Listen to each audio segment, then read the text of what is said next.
राजस्थान के अलवर जिले में अरावली की पहाड़ियों के बीच स्थित भानगढ़ किला भारत के सबसे रहस्यमय स्थानों में से एक है। इसकी सुंदरता जितनी मनमोहक है, उतनी ही इसकी कहानी डरावनी और रहस्यमयी। भानगढ़ किले के खंडहर आज भी उन घटनाओं की गवाही देते हैं जो सदियों पहले यहां घटी थी।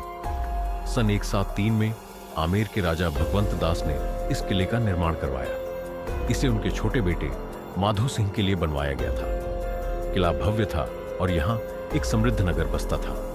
सुंदर बाजार, आलीशान महल और मंदिर भानगढ़ की पहचान थे। लेकिन जितनी तेजी से यह नगर फला फूला, उतनी ही जल्दी इसका पतन हो गया। इस किले से जुड़ी सबसे प्रसिद्ध और डरावनी कहानी एक तांत्रिक सिंघिया और राजकुमारी रत्नावती की है। कहते हैं कि रत्नावती न केवल भानगढ़ की राजकुमारी थी, बल्कि अपनी असाधारण सुंदरता और बुद्धिमत्ता के लिए भी प्रसिद्ध थी। उनकी सुंदरता की चर्चा दूर दूर तक फैली हुई थी। वहीं किले के पास एक तांत्रिक सिंघिया रहता था जो काले जादू में निपुण था। तांत्रिक राजकुमारी की सुंदरता पर मोहित हो गया और उसने किसी भी हाल में उसे पाने की ठान ली। एक दिन राजकुमारी अपनी दासियों के साथ बाजार में इत्र खरीदने आई। तांत्रिक ने राजकुमारी के लिए चुने गए इत्र के बर्तन पर काला जादू कर दिया।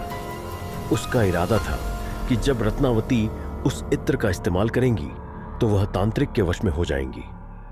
लेकिन रत्नावती को तांत्रिक की चालाकी का पता चल गया। उन्होंने जादू के उस इत्र को जमीन पर फेंक दिया। इत्र का बर्तन टूटते ही वहां से एक बड़ी चट्टान निकली और तांत्रिक पर गिर पड़ी। मरने से पहले तांत्रिक ने पूरे भानगढ़ को शाप दे दिया कि यह नगर जल्द ही बर्बाद हो जाएगा और यहां रहने वाले सभी लोग मारे जाएंगे। तांत्रिक का शाप सच हो गया। कुछ समय बाद भानगढ़ पर एक दूसरे राज्य ने हमला कर दिया। किले में हर व्यक्ति की हत्या कर दी गई और किला वीरान हो गया।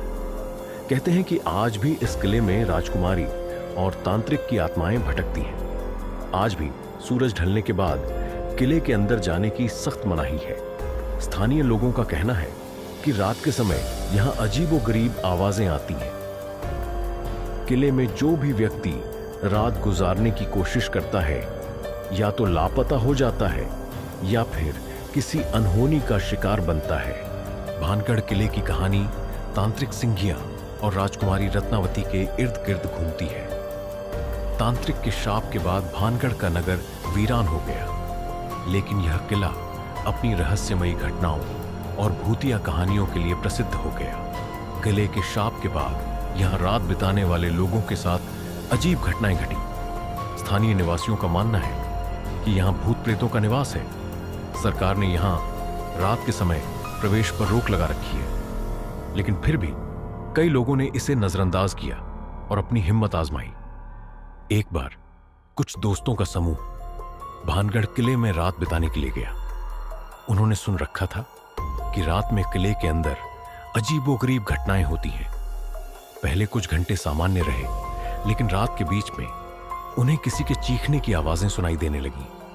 उन्होंने देखा कि किले के अंदर एक काला साया घूम रहा है। डर के मारे वे वहां से भागे, लेकिन उनमें से एक व्यक्ति लौटते समय सीढ़ियों से गिर गया और उसकी वहीं मौत हो गई। एक विदेशी पर्यटक ने किले के डरावने किस्सों को अफवाह मानते हुए वहां रात बिताने की कोशिश की। उसने एक स्थानीय गाइड को भी साथ ले लिया। आधी रात को वह गाइड की चीख सुनकर उठा, लेकिन गाइड वहां नहीं था। बाद में उसका शव किले के एक कोने में मिला।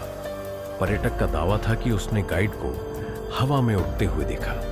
एक बार एक साधु ने दावा किया कि वह भानगढ़ के रहस्यों को सुलझा सकता है। उसने किले के अंदर कई दिन बिताए, लेकिन फिर वह वापस नहीं लौटा। स्थानीय लोगों का कहना है कि साधु के अंदर जाने के बाद किले के आसपास अजीब घटनाएं बढ़ गईं। कई वैज्ञानिक और विशेषज्ञ किले की गतिविधियों का अध्ययन करने आए, लेकिन कोई ठोस निष्कर्ष नहीं निकला। भानगढ़ की रहस्यमयी कहानियां लोगों के मन में डर और जिज्ञासा बनाए रखती हैं। आज भी भानगढ़ किला दिन में पर्यटकों के लिए खुला रहता है, लेकिन सूरज ढलने के बाद इसे बंद कर दिया जाता है। स्थानीय लोग इसे शापित मानते हैं और रात के समय वहां जाने की हिम्मत कोई नहीं करता। भानगढ़ किले की कहानियां इतिहास और रहस्यमय घटनाओं का मिश्रण है। यह किला हमें याद दिलाता है कि कुछ चीजें इंसानी समझ से परे होती हैं, भले ही आप इस पर विश्वास करें या न करें। भानगढ़ किला अपने शाप और कहानियों के साथ सदियों तक हमारे दिलों में जीवित रहेगा।